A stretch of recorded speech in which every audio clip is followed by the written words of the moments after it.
Hello everyone, good evening. তো প্রচণ্ড তো গরম পড়েছে। এই গরমে সবাই কেমন আছো? আমি তো মানে কি বলবো, সেদ্ধ সেদ্ধ হয়ে যাচ্ছি। মনে হচ্ছে যেন কি বলবো, পচে গেছি সেদ্ধ হয়ে একেবারে। এত গরম, এক নাগারে একভাবে গরম, বৃষ্টি নেই তো আর কি হবে। তো এখন সন্ধ্যাবেলা একটুখানি দুধ গরম করছি, তাই রান্নাঘরে না হলে আমার সেভাবে মানে রাত্রেবেলা রান্না থাকে না। কারণ যা রান্না করার আমি দিনের বেলা একবারই করে ফেলি, তাতে রাতের আলাদা করলেও আলাদা করে রেখে দিই। রাতের বেলা রান্নাঘরে ঢুকতে আমার একদম ভালো লাগে না। এবার ঢুকি না একেবারেই বলা ভুল, কোনো কোনো সময় ইচ্ছা হলে পরে যে আজকে এটা রান্না করে খাবো, তখন আমি ঢুকি। একেবারেই যে ঢুকি না সেটা বলা ভুল, তবে নিয়মিত আমাকে ঢুকতেই হবে, করতেই হবে, এরকম বাধ্যবাধকতা নেই আমাদের বাড়িতে। তো আমি ওই জন্য রাতের রান্নাটা করে রেখে দিই, যাতে আমার একটুখানি কষ্টটা কম হয়। তো তোমরাও কে কে এরকম একবার মানে রান্না করে সব রেখে দাও রাতের জন্য? তো আমি কিন্তু করে রাখি। যাই হোক, এখন দুধ গরম করলাম, ছেলেকে একটু দুধ দেবো। কি দেখছিস? হাই বল, সবাইকে বল হাই, কেমন আছো বল। আরে বাবা, ও যেন একবার এসে শুয়ে পড়ছে। যাই হোক, এখন দুধ গরম করছি। আর এই যে দুধের মধ্যে এই যে শর্টটা, যা বিচ্ছিরি, এক নম্বর। আমার খেতে বিচ্ছিরি, আমার তো খুবই ভালো লাগে, আমার তো দারুণ লাগে শর্টটা খেতে। তবে হ্যাঁ, ছোটবেলায় কিন্তু আমিও ভালোবাসতাম না, কিন্তু এখন আমার খুব ভালো লাগে, খুব খুব খুব। তো ছেলেকেও দেবো দুধ মুড়ি, আর আমিও খাবো একটু দুধ। এই যে এইটা হচ্ছে গিয়ে ছেলেকে দেবো এই দুধটা, কারণ এর মধ্যে সর নেই। আমার ছেলে আবার সর বাবা দেখলে এই 3 লাখ পেছনে যাবে।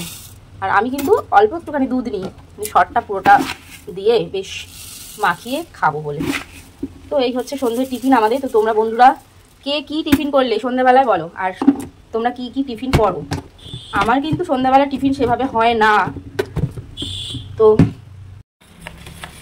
তো বন্ধুরা, আমি কিন্তু সন্ধ্যাবেলায় যে রোজ টিফিন করি কিছু নিয়মিত সেরকম কোনো ব্যাপার নেই। আমার কিন্তু খিদে পেলে তবেই টিফিন করি, না হলে আমি সেভাবে একটা করি না।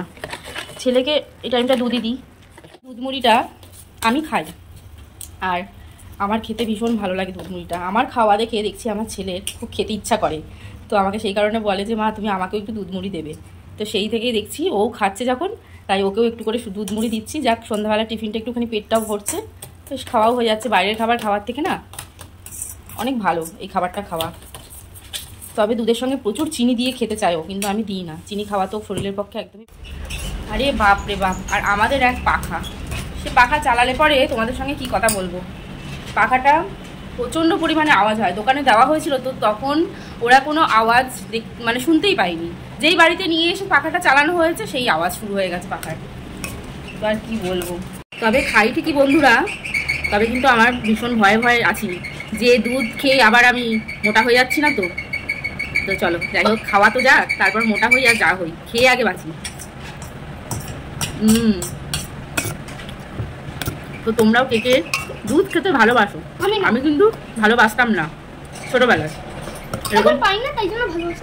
কথা দেখেছো, এরকম কথা বলে। তো ছোটবেলায় দুধ দিত যখন, প্রচণ্ড দুধে একটা বাজে গন্ধ পেতাম, এরকম নাকটা টিপতাম এক হাতে, আর এক হাত দিয়ে ঢকঢক ঢক করে খেয়ে নিতাম দুধটাকে। কিন্তু এখন ভালো লাগে ভীষণ। তবে হ্যাঁ, কারণ আছে ভালো লাগার। আমরা যখন ছোটবেলায় দুধ খেতাম সেই দুধের স্বাদ ছিল না কোনো। আমাদের এইখানকার মানে আমার শ্বশুরবাড়ির এখানে সত্যি দুধ খাঁটি, মানে একদম ঘন দুধগুলো পাই। তো সেই কারণে দুধের স্বাদও আছে, বললে হবে না, সেই জন্যই ভালো লাগে খেতে। আর আমরা যা দুধ খেতাম ছোটোবেলায়, ওরে বাবারে, আর্ধেক জল, দুধের স্বাদ কী থাকবে, ওর মধ্যে জলেরই স্বাদ থাকতো, সেই জন্যই বোধহয় ভালো লাগতো না খেতে। তো যাই হোক, চলো আমি খেয়ে নিই। সবাইকে টাটা। আর তোমাদেরকে একটা আমার প্রশ্ন আছে, তোমাদের কি আমার ভিডিও ভালো লাগে? যদি ভালো লাগে অবশ্যই কিন্তু একটু জানিও আমাকে।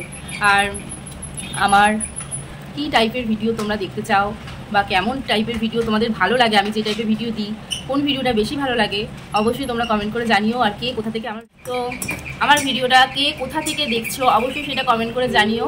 তো চলো, আজকের মতন এখানেই টাটা। আবার দেখা হচ্ছে নেক্সট কোনো ব্লগে তোমাদের সঙ্গে। তো তোমরা সবাই খুব ভালো থেকো, সুস্থ থেকো, টাটা।